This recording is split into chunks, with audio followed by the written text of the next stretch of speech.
So your tenant's about to leave the property and you've got a new one moving in, but how are you going to make sure that it's returned in a good condition?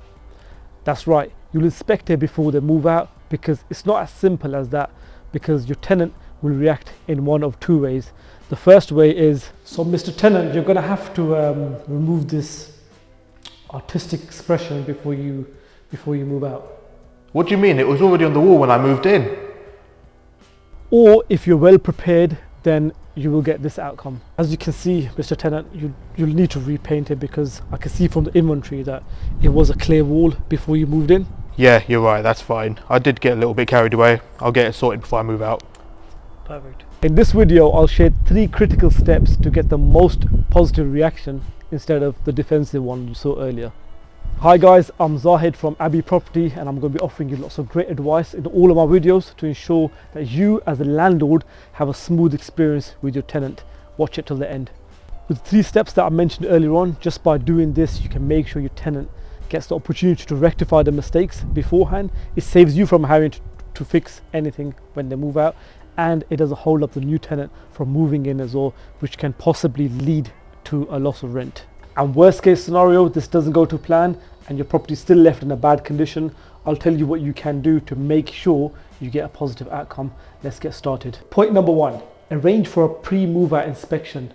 Tell your tenant exactly what you want to do when you want to come over to see the property, so that you're both on the same page regarding the condition that the property was found in and it was left in, and explain exactly what you're doing on the day so you can set the expectations right for this meeting.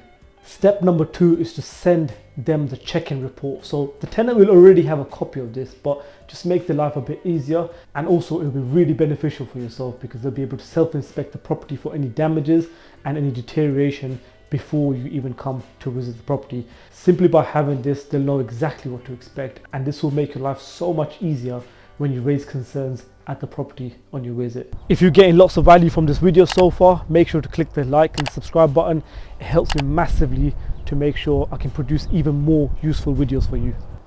And the best time to do these inspections is 2 weeks before the tenant moves out, and it gives them plenty of time to rectify anything that you're not happy with. What we noticed in the past is this is the exact right sweet spot. Make sure to take your own copy of the report. It'll make it a lot more easier for you when you do comparisons, and there should be very easy to follow documents and lots of photos and comments to refer to. So most important of all, you want to keep fair and consistent, and you want to make sure that the inventory checkout report was done well in the first place. If you want to know how to do that, make sure you check out the rest of our videos. One of the things that you'll be looking for on this visit is fair wear and tear. But what exactly is this, and what constitutes to fair wear and tear? And if you know this, great, but if you don't, make sure to educate yourself on this. It's very, very important information to know. It covers everything that a tenant can be charged for and what they can't be charged for. Although a landlord is liable for many things, a tenant is always held liable if a damage has been caused deliberately or even accidentally. Hence, it's very crucial that at the time when you show the expenses to the tenant, not to exaggerate the expenses, as it can make the tenant very defensive, and a tenant can feel like you are taking advantage of them. By doing this, it will simply close the doors of negotiation. Hence, it's very important to remain reasonable and factual at all times, and support the claim with any evidence that you have, such as quotes from the contractor. And most tenants will know if you're being reasonable or if you're just simply taking advantage of them. So based on that, you must be thinking, what can you possibly charge the tenant for when they move out? If the rent is outstanding, then this should definitely have been a conversation that you should have had with them already before even coming to the inspection. So make sure this is one of the things that you stay on top of, otherwise it can very easily slip through. The second thing is, if they've done accidental or intentional damage, then make sure you make a comparison from the check-in report and coming out today to make sure everything is crystal clear and there is no reason for doubt. Also, you want to bring to their attention items that are damaged or items that are missing. They could simply have moved some of the item to the next home just by mistake, assuming they own it. Now, this is the final step, and this is to make sure you have a clear, agreed plan of action. Now, remember, you're here because you want to ensure the property is returned in a good condition. So before leaving, make sure you have a clear plan of action agreed with the tenant.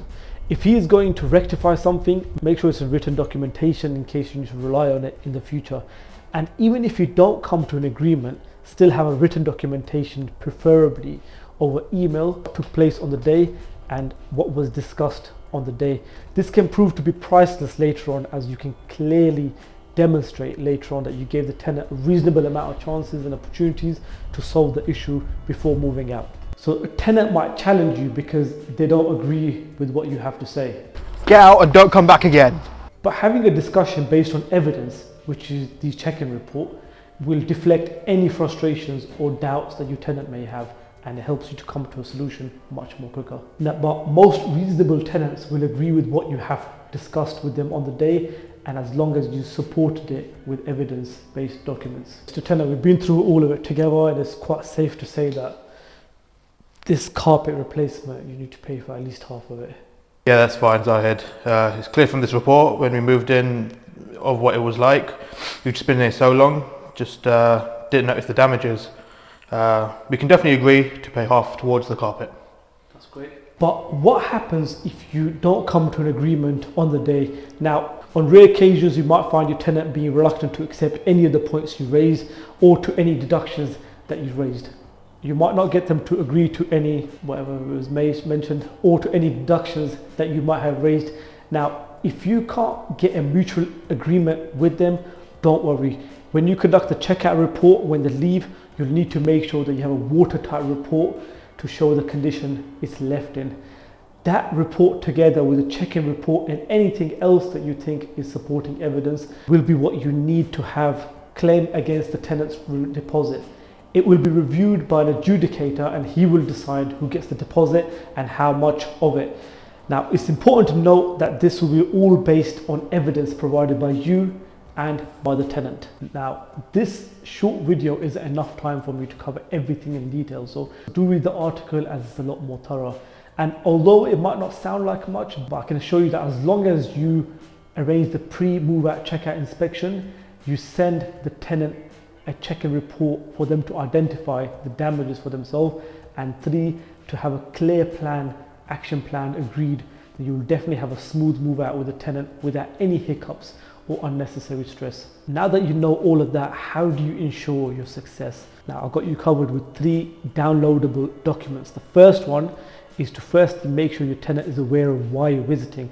This template will give you the exact email that we send to the tenants ourselves, so that you know that you're coming over, what you're going to be doing on the day, what to expect, and an encouragement to read the check-in report before you come over. The second download is a checklist. This is also the same checklist that we use ourselves. It's got a list of all the things that you need to ensure that you do, so you can tick it off as you do them to ensure you don't miss anything out. This will help you get the best outcome possible. Like I mentioned, it's the same checklist that we use ourselves. And the third and final one is the email template showing you what to send to the tenant for the proposed plan of action, both if you're happy with the outcomes or even if you're not happy with the pre-checkout inspection, and how to address those findings. Now, many landlords forget to produce a checkout report. It's crazy because this is the exact report that proves what the condition that the tenant left the property in, and it's also one of the key pieces of evidence that you give to utility suppliers and council tax officers to show that the tenant has moved out and the exact date when the liability ended. In my next video, I'll be talking about how to produce a watertight checkout report that leaves no room for doubt. I'll see you there.